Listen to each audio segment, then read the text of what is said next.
Hey folks, welcome back to section 8.1. This is the second video that deals with ambiguous triangles. So if you'll go down, please.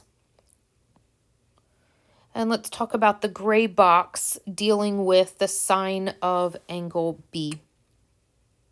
So notice that it says, let sides A and B and angle A be given to you in triangle ABC.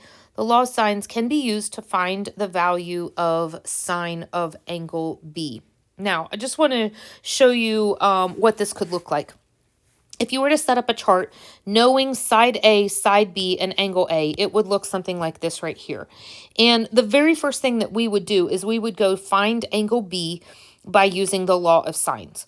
And so that's what this gray box is dealing with. Now, some of you who are actually in my class, you'll notice that the notes you printed off might say something about a flow chart here. I've decided this time around to not teach this section using a flow chart. So you can ignore the flow chart and you can ignore anything that deals with a flow chart. There'll be a few things that are a little different in your notes, but I've tried to be pretty clear about what's different.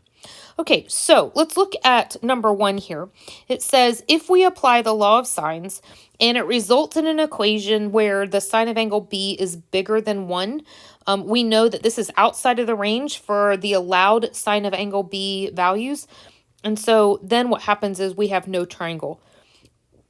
So if you could, let's go down to example 4 and let's take a look. So we're solving this triangle ABC.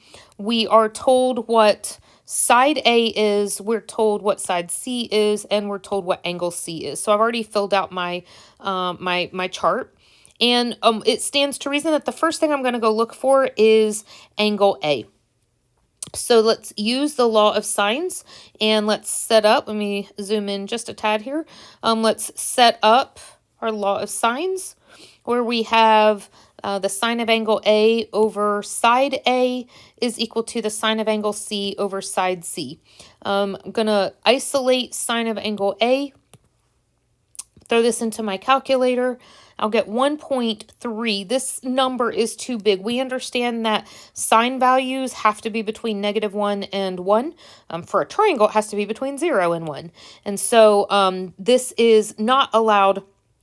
It was just simply too big. And so there is no triangle here.